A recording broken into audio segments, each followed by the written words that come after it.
तो आज इस वीडियो में लेकर आ गए हैं बाबू हिंदी का कुल 40 प्रश्न। कितने बाबू? हिंदी का कुल 40 प्रश्न लेकर आ गए हैं जो आप लोगों को बोर्ड लेवल प्रश्न है। क्या बाबू? बोर्ड लेवल प्रश्न। सारे प्रश्न एकदम वीवीआई है, बोर्ड लेवल प्रश्न, बोर्ड एग्जाम में लड़ने वाला प्रश्न है। तो आप लोग इस वीडियो को पूरा अंत तक देखिएगा और अपने कलम और कॉपी लेकर बैठ जाइए और आप लोग अपने बुक में नोट करते चलिएगा।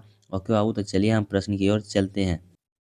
तो यहाँ पर देखिए हमारा पहला नंबर प्रश्न क्या कह रहा है कि गांधी जी के झोपड़ी को किसने जला दिया था। क्या बाबू? कि गांधी जी की झोपड़ी को जो है वह किसने जला दिया था? तो वो जला दिया था बाबू एमन साहब के कर्मचारियों ने। आप लोगों को पता होगा किसने जला दिया था? एमन साहब के कर्मचारियों ने। यहाँ पर राइट आंसर होगा ऑप्शन नंबर डी।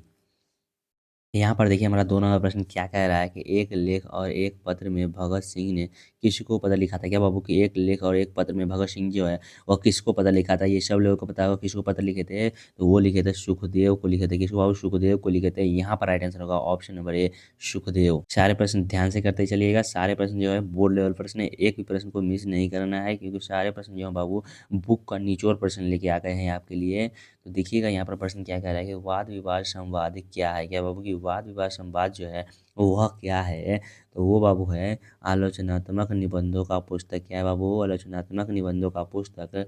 यहाँ पर राइट आंसर होगा ऑप्शन नंबर ए। देखिए हमारा 4 नंबर प्रश्न क्या कह रहे हैं यहाँ पर कि भरत जी श्रीवास्तव किसका मूल नाम है। क्या बाबू? कि भरत जी श्रीवास्तव जो है वो किसका मूल नाम है? तो वो बाबू है मल्य जी का नाम है। किसका बाबू? मल्य जी का नाम जो है भरत जी श्रीवास्तव है। यहाँ पर राइट आंसर होगा ऑप्शन नंबर सी। यहाँ पर देखिए हमारा 5 नंबर प्रश्न क्या कह रहा है कि तेरी शीर्षक कहानी में लेखक के पिताजी कितने साल के हैं। क्या बाबू? कि तेरी शीर्षक कहानी में जो लेखक के पिताजी हैं वह कितने साल के हैं। तो ये सब लोगों को पता है कितने साल के थे। वह 55 साल के थे। यहाँ पर राइट आंसर होगा ऑप्शन नंबर बी। देखिए हमारा 100 नंबर प्रश्न जो है वो क्या कह रहा है कि जायसी ने अपनी आंखों की तुलना किससे की है। क्या बाबू? कि जायसी ने अपनी आंखों की जो तुलना है वह किससे किया था। तो वो किया था बाबू दर्पण से। किससे किया था? दर्पण से किया था। यहाँ पर राइट आंसर होगा ऑप्शन नंबर ए। देखिएगा हमारा 7 नंबर प्रश्न क्या कह रहा है कि उदय प्रकाश का जन्म कब हुआ था। क्या बाबू? उदय प्रकाश जी का जो जन्म हुआ था वह कब हुआ था। तो वो हुआ था बाबू 1952 ईस्वी में उदय प्रकाश जी का जन्म हुआ था। यहाँ पर राइट आंसर होगा option number A, right answer हो जाएगा। ओके बाबू। देखिए हमारा 8 नंबर प्रश्न क्या कह रहा है कि जय कृष्ण मूर्ति किस रूप में देखे जाते हैं। कि जय कृष्ण मूर्ति जो है बाबू वह किस रूप में देखे जाते हैं, कवि के अलावा और किस रूप में देखे जाते हैं। तो वो देखे जाते हैं बाबू महामनीषी के रूप में। किसमें? महामनीषी के रूप में देखे जाते हैं। यहाँ पर राइट आंसर होगा ऑप्शन नंबर ए। यहाँ पर देखिए हमारा 9 नंबर प्रश्न क्या कर रहा है कि प्रेम की पीर के कवि कौन है। क्या बाबू? प्रेम के पीर के जो कवि हैं वह कौन है? आप लोग फटाफट से कमेंट कीजिए। तो प्रेम के पीर के जो कवि है बाबू वह कौन है? तो वह है बाबू जायसी जी। कौन है बाबू? जायसी जी। यहाँ पर राइट आंसर होगा ऑप्शन नंबर बी। यहाँ देखिए हमारा 10 नंबर प्रश्न है कि सूरदास किस भाषा के कवि हैं। क्या बाबू? कि सूरदास जो है वह किस भाषा के कवि है। ये सब लोगों को पता हो किस भाषा के? ब्रज भाषा के कवि हैं। किसके? वो ब्रज भाषा के कवि है। यहाँ पर राइट आंसर होगा ऑप्शन नंबर सी। आप लोग सारे प्रश्न को ध्यान से करते चलिएगा, याद करते चलिएगा। देखिए 11 नंबर प्रश्न को क्या कह रहा है कि सूर सागर के कवि हैं। क्या बाबू? कि सूर सागर के जो कवि हैं वह कौन है बाबू?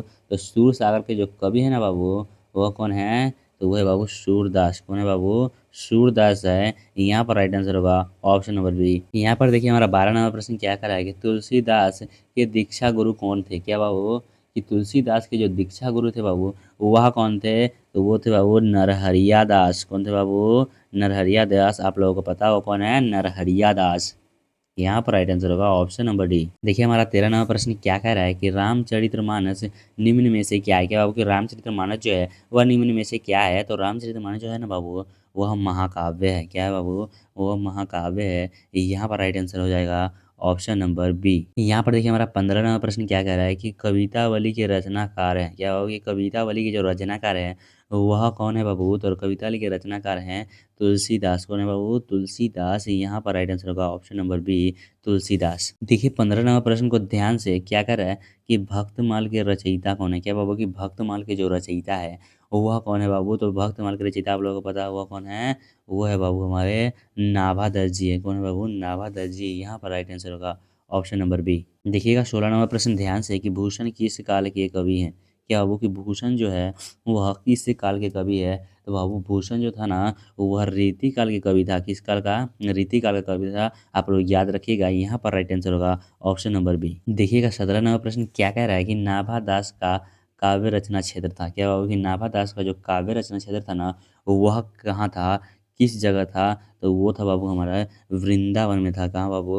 वृंदावन में था। यहाँ पर राइट आंसर होगा ऑप्शन नंबर सी। देखिएगा 18 नंबर प्रश्न को कि शिव बावनी में कितने मुक्तक थे? क्या बाबू कि शिव बावनी में जो थे वह कितने मुक्तक थे? तो वे थे बाबू 52 मुक्तक थे। कितने? 52 मुक्तक। देखिएगा 19 नंबर प्रश्न को कि जयशंकर प्रसाद का महाकाव्य है। क्या बाबू कि 19 नंबर प्रश्न क्या कर रहा है कि जयशंकर प्रसाद का जो महाकाव्य है वह कौन है बाबू? तो जयशंकर प्रसाद का जो महाकाव्य था ना बाबू, तो वह कामायनी था। कौन था बाबू?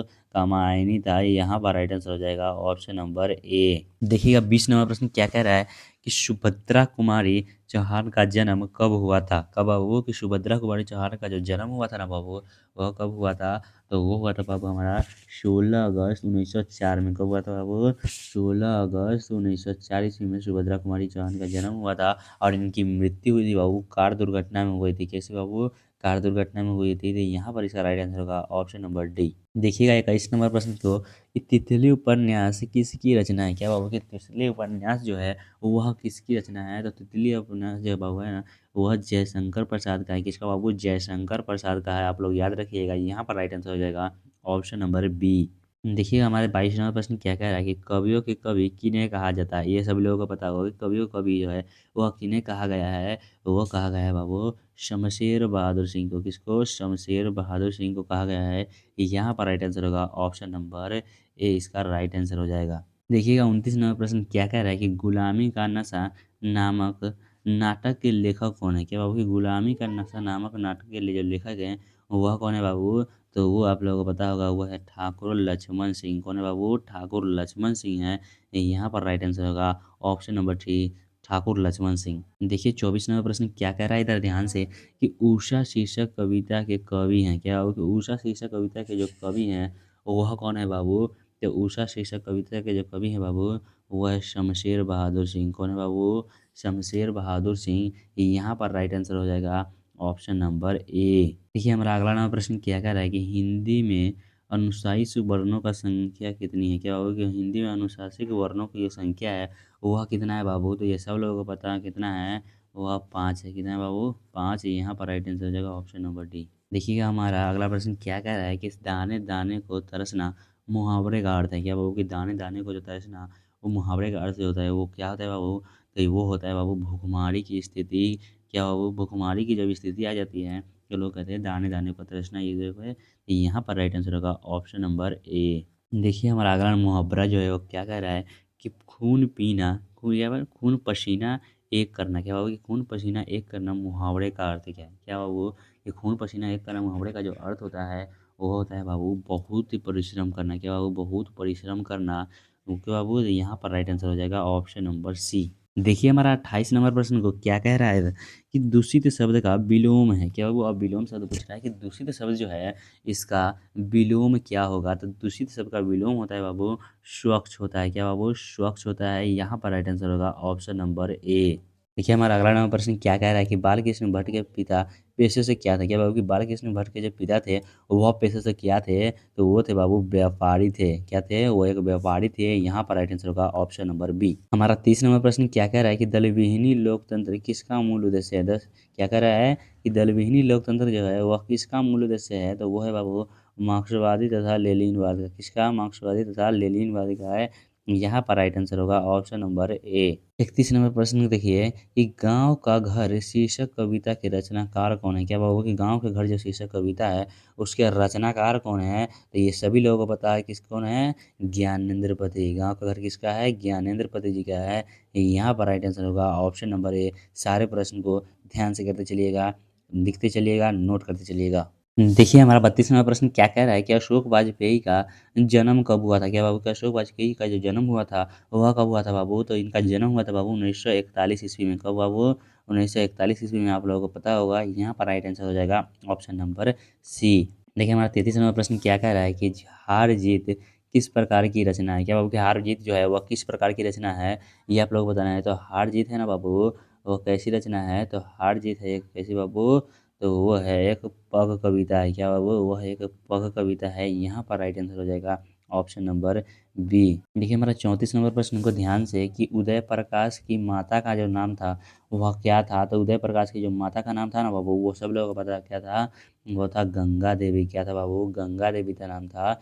यहाँ पर राइट आंसर होगा ऑप्शन नंबर ए। अब हमारा अगला प्रश्न क्या कर रहा है कि मोहन राकेश का जन्म स्थान है कहाँ है। क्या होगा, मोहन राकेश का जो जन्म स्थान है वह कहाँ है। तो ये सभी लोगों को पता होगा कहाँ पर है बाबू, वो है अमृतसर पंजाब। कहाँ बाबू, अमृतसर पंजाब में जो मोहन राकेश का जन्म हुआ था। ओके बाबू, यहाँ पर राइट आंसर हो जाएगा ऑप्शन नंबर बी। हमारा 36 नंबर प्रश्न को देखिएगा कि गंडक नदी का चर्चा किस शीर्षक पाठ में। क्या बाबू, गंडक नदी का जो चर्चा है वह किस शीर्षक पाठ में है।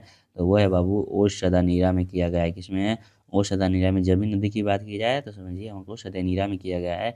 यहाँ पर राइट आंसर होगा ऑप्शन नंबर ए। हमारा 37 नंबर प्रश्न को देखिएगा कि हिंदी का समाजवादी कवि किसे किसे माना गया है। क्या बाबू, कि किसे माना जाता है, हिंदी का जो समाजवादी कवि है वह किसे माना जाता है। तो हिंदी का समाजवादी कवि बाबू तुलसीदास जी को माना जाता है। किसको, तुलसीदास जी को माना जाता है। यहाँ पर राइट आंसर होगा ऑप्शन नंबर ए, तुलसीदास। कि वजीरा सिंह किस कहानी का पात्र है। क्या बाबू, कि वजीरा सिंह जो है वह किस कहानी का जो है पात्र है। तो वजीरा सिंह किस कहानी का पात्र है ये आप लोग बताइएगा। तो वजीरा सिंह है ना बाबू, वो है उसने कहा था कहानी से है। किससे, उसने कहा था कहानी से है। यहाँ पर राइट आंसर होगा ऑप्शन नंबर ए। 39 नंबर प्रश्न को देखिएगा, क्या कह रहा है कि समाजवादी किससे लड़ रहा है। कि समाजवादी जो है वह किससे लड़ रहा है। तो समाजवादी बाबू वह पूंजीवादी से लड़ रहा है। किससे, पूंजीवादी से लड़ रहा है। यहाँ पर राइट आंसर होगा ऑप्शन नंबर ए। 40 नंबर प्रश्न को देखिएगा कि हरचरणा किस कविता का पात्र है। क्या बाबू, कि हरचरणा जो है वह किस कहानी का पात्र है। तो वह है बाबू अधिनायक का पात्र है। किसका, अधिनायक का। आप लोग याद रखिएगा। यहाँ पर देखिए राइट आंसर हो जाएगा ऑप्शन नंबर सी। तो आप लोगों को ये वीडियो कैसा लगा, आप लोगों को ये प्रश्न समझ में आया। और अगर वीडियो को अच्छा लगा तो वीडियो को एक लाइक कर दीजिएगा एंड चैनल को सब्सक्राइब कर दीजिएगा। मिलते हैं अगले वीडियो में, तब तक के लिए जय हिंद।